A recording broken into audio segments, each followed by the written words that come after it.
We've talked about the Twins possibly trading their impending free agents, but now let's talk about the ones with club control. This is Locked On Twins.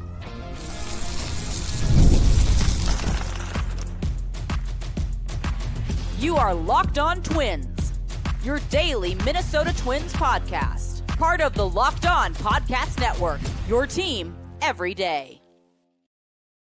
Well, hello again and welcome back to Locked On Twins. I'm your host, one of your hosts, Brandon Warne, and you can unfollow me on the tweets at Brandon_WARNE. Been a Twins watcher for more than 30 years, covering them for about half that, and you can find almost all of my work at my Access Twins newsletter.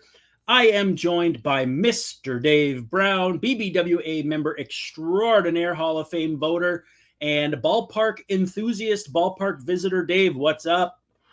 That's a lot of things. I'm a little more interesting than I thought I was. Thank you, Brandon. I feel better about me. Well, good. That's what we're here for. And for the listeners, thanks for making Locked On Twins your first listen every day. We're free and available wherever you get your podcasts. And of course, on YouTube.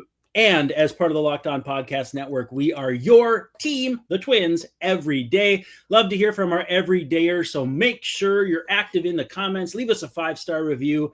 We're going to do our best to answer questions if you ask them on YouTube. We get some people asking questions, and that's a whole bunch of fun. On today's episode, Dave, in our most recent episode, laid out the case for trading or not trading 3 players with free agent dates looming. In this episode, we'll talk about the more guys with the guys with club control. And so to that end, the trade package is a little more complicated.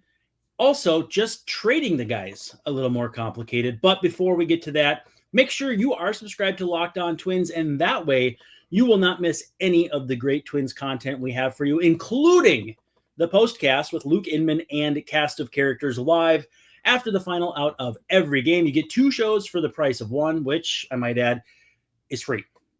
First up, we're going to go right into the big ticket item, Joe Ryan. Now, I have written down no chance, right?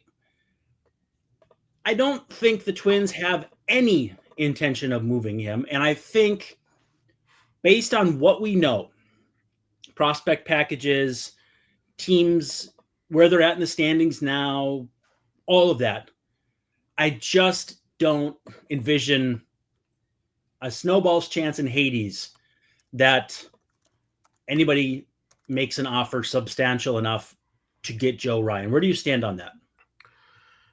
The way the market has been at the last several trade deadlines for players who are like Joe Ryan, I would kind of agree with that. Mm-hmm. Agree with you on there that I think, it would take, considering he is not a free agent until 2028. He's pitched as well as he has this year. He's an all-star and certainly deserves that. It's not a case of he's only on the team because 1 or 2 other people couldn't go. He could have easily have been a pick right off the bat. So he's a legitimate 1 or number 2 starter. So he's one of the 10 or 12 best pitchers in the league. Not every team. I mean, every team has a number 1 starter because somebody has to go first, but there aren't that many guys like Joe Ryan around the league. So I don't think they want to trade him because I'm sure Derek Falvey, no matter who is going to be the owner of the Twins next year, thinks that this team could contend again next year with the right amount of moves. And you don't do that by getting rid of people like Joe Ryan. That's completely starting over.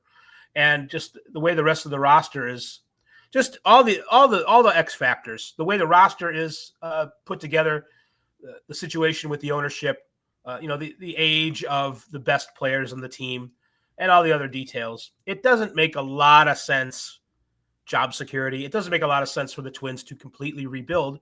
And that's what you're kind of looking at most likely with the Joe Ryan trade. I would go so far as to say it doesn't make any sense. Not a lick of sense. And if the Red Sox say, okay, we'll send you Roman Anthony for Joe Ryan and Griffin Jax, you at least have to sit there for 5 minutes and sort of stare at them and wonder. So it's that kind of return that I'm talking about. And maybe maybe there's no way that offer is ever made. But if it was, I could see maybe that trade happening for somebody of that magnitude, for a prospect of that magnitude. But even then, doesn't make sense on the window the Twins are on, does it? I mean, I guess I'll probably get some troll in my comments saying, "What do you mean window?" And basically, the Twins should do right by Byron Buxton. They should do right to a lesser extent, in my opinion, Carlos Correa, and any sort of anything that takes you out of contending next year is a non-starter for me. That means Buxton would be 33 before you think you can be good again. It doesn't make any sense to me to be that committed to two players at $50 million of your payroll. I don't see it. And so to that end, I am outright dismissing it. I'm sure I'll have egg on my face in terms of either he gets moved or the trolls get angry, but whatever. If that's the case, who's the best starter that gets traded at this deadline? Because there have been some rumblings about Dylan Cease. I read something, I don't know how reputable, so I'm not trying to, but it was like Dylan Cease and something else for Jhoan Duran, because apparently the Padres are hot and heavy for Duran. I've seen, obviously, discussions about Sandy Alcantara. No idea if he's good, will be good. So is he better than Dylan Cease? No, not right now. Could he be? I mean, he was when he won the Cy Young. Edward Cabrera, kind of the wild card. Don't really know what you got in him. Is that elbow sound? Is it not? And at this time of year, the trade deadline, you don't get a full offseason exam on the player you're acquiring, if I'm remembering correctly. That the deadline doesn't work that way. You get their medicals, but you don't get to be hands on the player because of just how this all works. So what I'm trying to basically, circle the block is who's going to be the best pitcher moved if Joe Ryan isn't moved? Well, are you excited about Mitch Keller? Mitch Keller, to me, seems like maybe he's the guy. Do you believe in Adrian Hauser, the guy the White Sox picked up? No. Hang on a second. Just off the scrap heap, and has been ridiculously good. And the backup, the Freudian slip, the side numbers, the peripherals, give him credit for being as good as he is. Now, as far as I could literally throw Adrian Hauser, I don't really believe in him either. He's like a poor man's Eddie. He is kind of like that. I'm sure the White Sox are like, oh, the trade deadline can't get here soon enough because we have to move this guy. We picked him up for nothing, and we have to get something. Yeah. So, you're looking at those kind of guys. These are pitchers who are, not nearly as good as Joe Ryan. These are like low tier third starter type guys. Mm-hmm. So Merrill Kelly, that's another guy. You'd figure that he would go. I don't know if he's not having a Mitch Keller type of season. He has a similar last name, but Merrill has had some good times for the Diamondbacks at times. So, those are, you wouldn't be the only one, Brandon. If you look at all the trade big boards and that kind of thing, Joe Ryan's name doesn't even appear on them right now. That tells you that they're getting, the reporters on the inside are getting signals from the Twins and from the other teams out there that he's not up for trade. So how about another name that you didn't mention and how this person compares to Sandy Alcantara, Zach Gallen? Well, you're trading for an idea there, because Zach Gallen in reality is he's slipped, and he did show some signs of slippage in the last couple of years. He hasn't been as great as he was, let's say, 2 or 3 years ago. And that's a little bit of Alcantara as well. You figure that Alcantara's poor results for him have to do with him coming back from Tommy John and just being at that point in his rehab. I would say that there's a good chance that Alcantara is probably the best person, or the best pitcher who's probably going to be traded. But Gallen is a guy who is almost as good as Alcantara at his best. And so there's a little bit of hope there, rather than, actual analysis. The numbers on Alcantara show that his ERA is too high for how he's pitching, but he hasn't been he hasn't gotten back to that level yet. And sometimes after guys get Tommy John, they don't get back to it. There's a non-zero chance that he's never going to pitch like a Cy Young again. So there's some hope and a prayer there with Alcantara. That most of the guys that are available are like really good fourth starters on a good team. That's as much as you can hope for. All right, well, let's run, not walk, into our first break. When we come back, I do have a couple more starter-related questions. Then we'll get into the two controllable relievers everyone seems to be talking about, and maybe a little more about maybe the lesser relievers with some control that people aren't talking about yet. But first, a quick pause.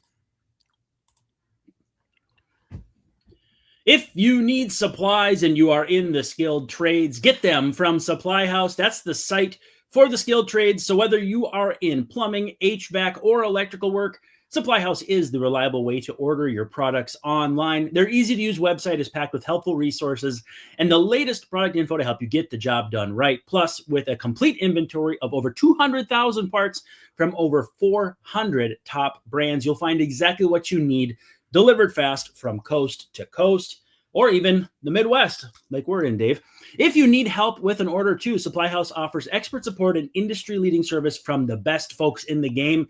And you're going to talk to a real person every single time, which is great. None of that running around to find who you need to talk to and all that fun stuff. And if you're a trade pro looking for an extra edge, they have a free Trade Master program offering exclusive perks like a dedicated phone line, free shipping, and discounts on every single order. What are you waiting for? Thousands of skilled professionals are already taking advantage. And now, Dave Brown, it's your turn.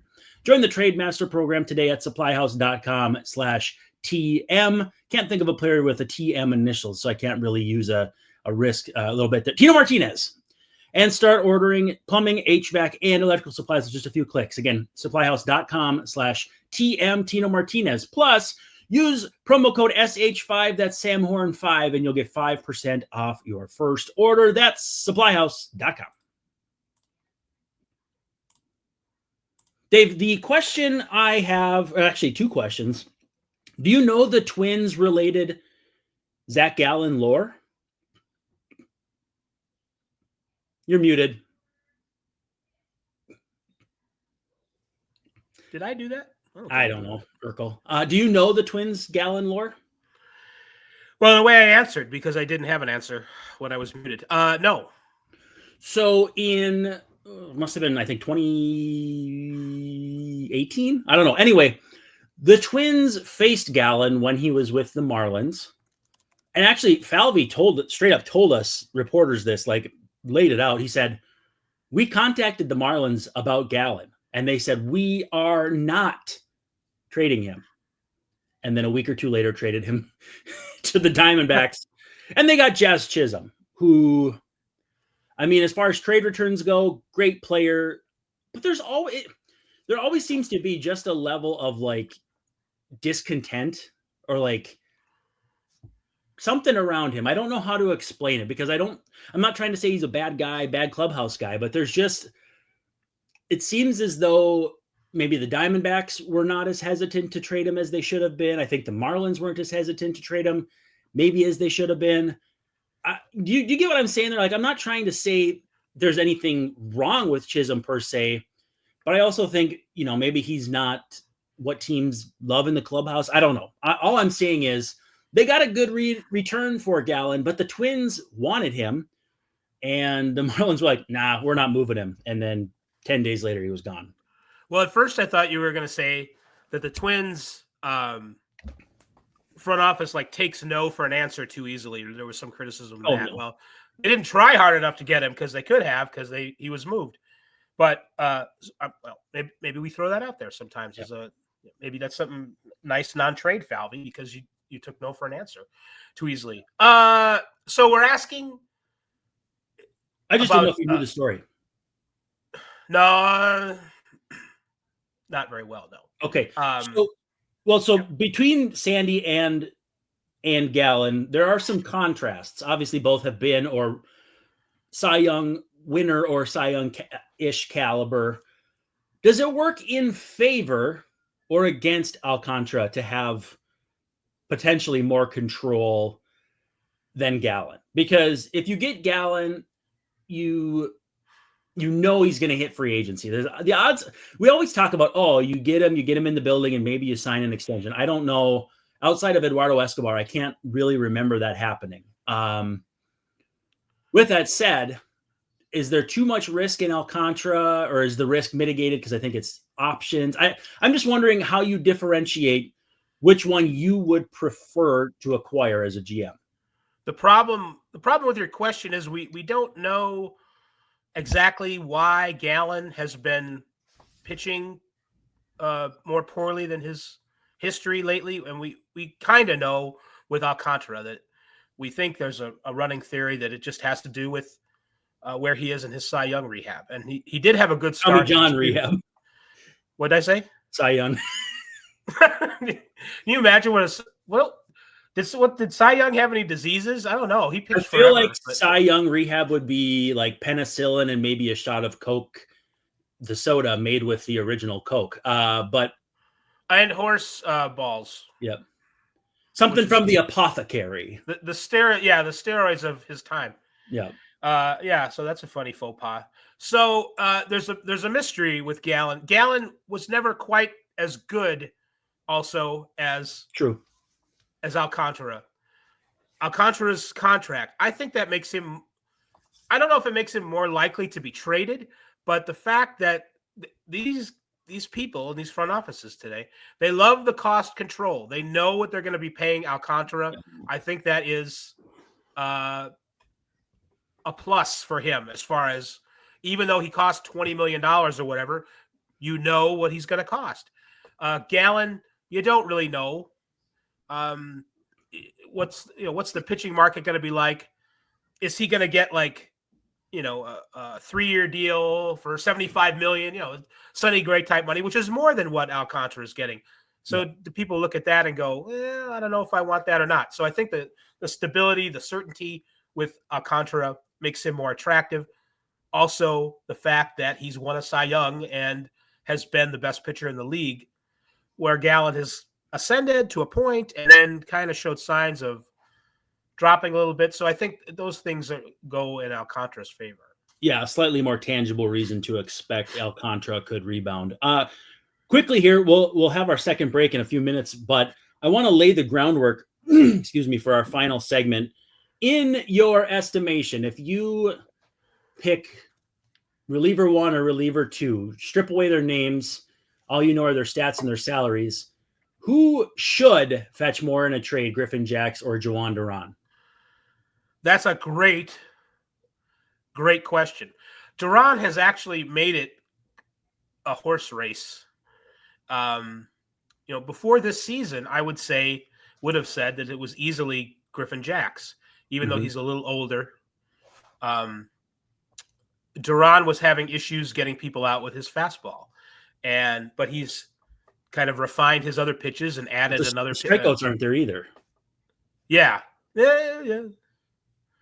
With Duran or with I mean, like at his peak, the velo, the strikeouts, everything. I don't think he's striking people out like he did 2 years ago. Is he? Maybe I'm remembering wrong, but I thought I saw his percentage was down.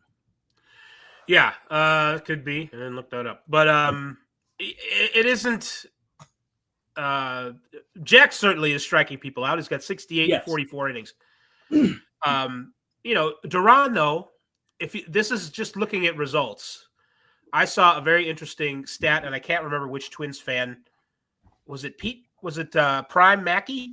It might have been Prime Mackey. Oh, the who Primes. Said, if you look at Jax's pitching in high leverage, for his career, it's not as good as Duran. It's kind of interesting. It certainly hasn't been as good this year. Duran, for all of his, he hasn't given up any home runs in high leverage. His home run that he gave up was in low leverage. We saw it just the other day. Yeah. He's given up some walks. I think that's people not biting on his splinker or whatever. But he hasn't given up the runs. I mean, if you don't think you can hit him, you just take the pitches, and sometimes he'll walk you. I think that's a pretty accurate analysis of how people go against him.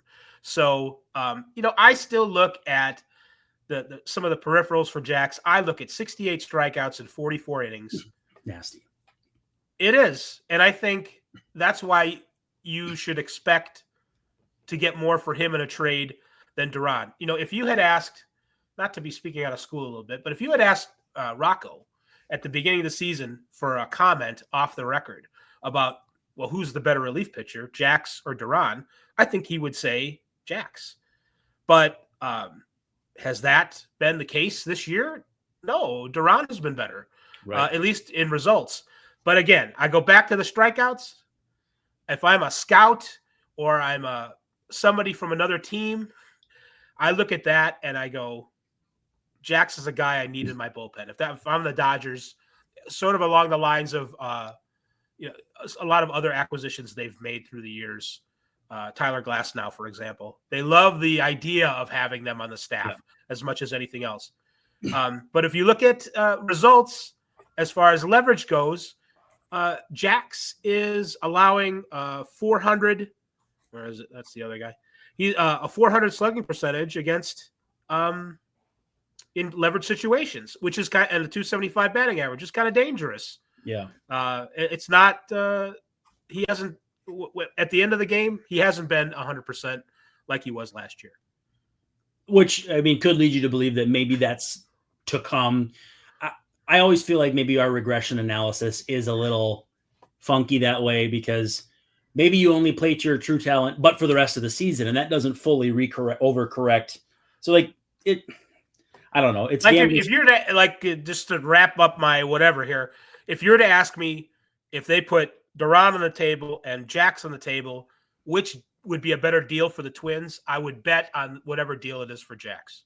I would say Duran. I think the sticker price on him is higher, personally.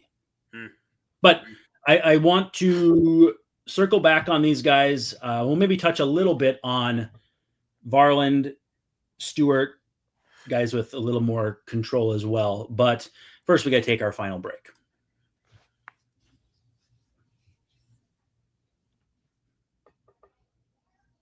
Locked On Twins final segment here for your July 25th episode. Twins getting ready to face the Nationals. Should be a fun series. Actually, my hot take on that is I was pouring through some stats for some Twins.tv stuff.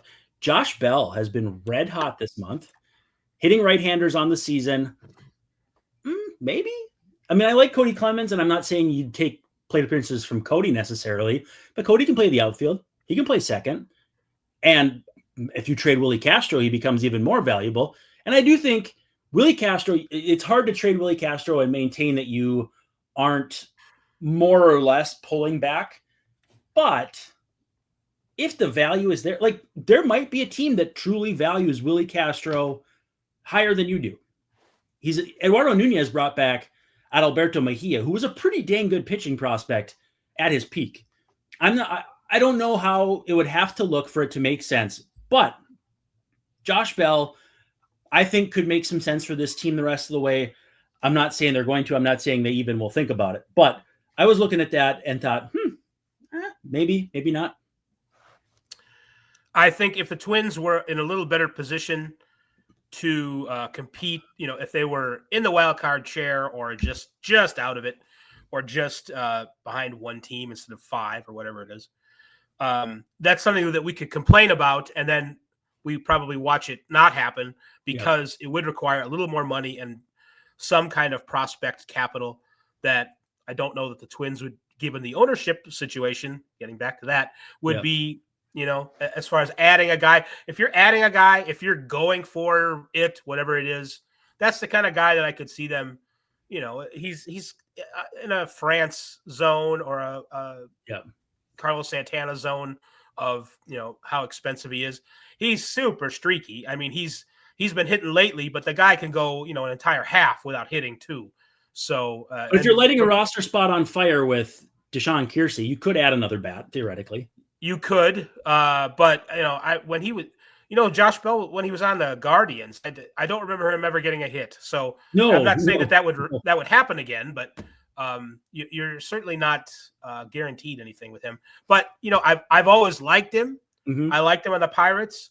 Scouts didn't like his swing. I think they thought it was too long or something, and maybe that is something that keeps sort of coming back on him. That when he goes into slumps. Maybe that's part of the reason why. I don't know. But you said, what's it? What would trading? I forget which player you mentioned, but if you trade this guy, how can you say you're not Castro?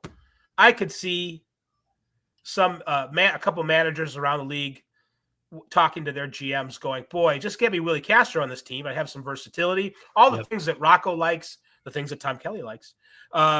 They'd love to get someone like Willie Castro in their lineup. I see that also as a real thing happening in free agency this year. I think Willie Castro is a guy that some team is going to overpay for, because they're like, all we got to do is put him at second base. And then, if it doesn't 100% work out there, at least we have this utility guy for all the other places. Right. I don't know if they see like a Tony Phillips. But I mean, 3 years and $15 million is not out of the question. 15 per year. Yeah. Maybe even longer. But yes, I think that's baseline myself. Maybe a 351 like Lourdes Gurriel Jr. got. There you go. Yes, I think that is 3 and 50 is yes. Sweet spot. Well, then again, supposedly there's going to be a lockout after 2026, so I don't know. Well, then it would maybe just be front loaded. Yes. Can you take all your money in coupons? Backload it and be like, the world may not exist in 2028. So there's no game.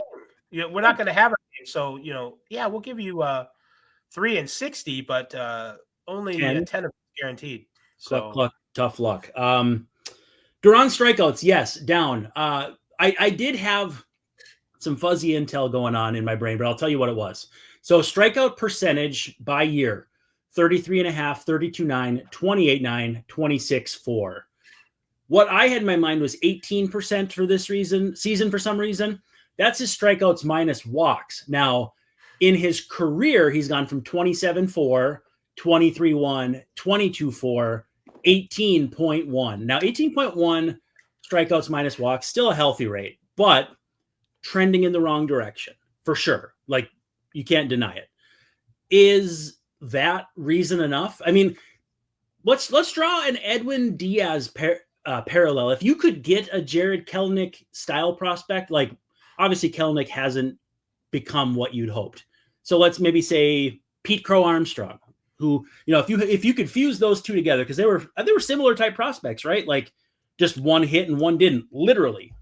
Yes, Kelenic was he's closer to the majors, when he was traded. So it's not exactly the same thing. Crow Armstrong was in the upper A's, I think, when he was traded, but not Oakland A's.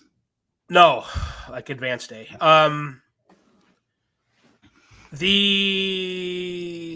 There are, I don't know how many, 15, 20 front offices who think like this, maybe 25, who, they see a relief pitcher, and if they had the relief pitcher and they weren't going to go to the playoffs for sure, they're like, relief pitching is so unpredictable. It's true too. It's not, that isn't an imagined thing. It's very hard to stay consistent as a relief pitcher.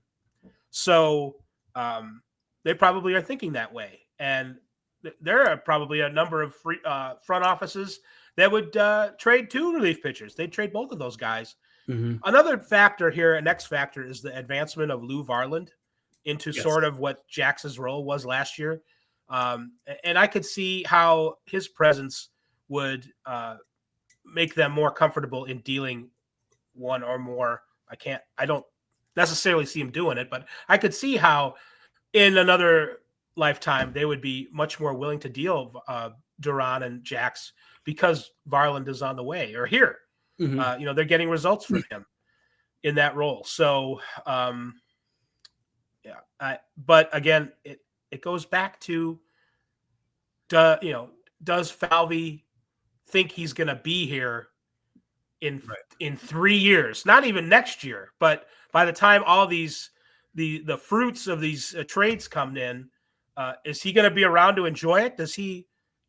Are the deals so good that you just have to accept them? I don't know that they're getting those type of offers in this trade deadline. Not only that, but how much of his perceived value is in team president versus executive making trades. Like, how is he being evaluated as Dave St. Peter 2.0? Like,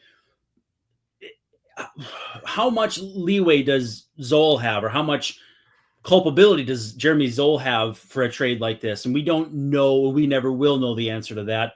And I've aged out of the idea of get something for this guy. That's where I used to be like, you get Moneyball brain, where it's like, oh, the guy's gonna be a free agent. Make sure you get something. The Twins got Jason Adam for Josh Willingham. Now, that ended up being a really good pitcher. He did, but not for the Twins, not for the whoever.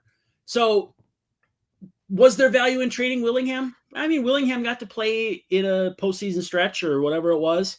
There's value, and you got to treat these guys like human beings. I think a lot of fans lose sight of that because they see them as dollar signs and entertainment vouchers. Like, it's dance for my pleasure. So a lot of fans see ball players as, they look at them entirely in the context of their contract and how much value they have. Too much. Like, yes. And it's inhumane, and it's short-sighted, and there's more to it than that. So you don't have to win every trade. You don't have to win every contract. Yeah, I agree. And I think we've also been poisoned. We're going to blow past 32, but not by much. I think we've been poisoned to think that if you have two players with identical numbers, the one with a lower salary is the better player. I think that we have been poisoned that way. Would you say that's fair?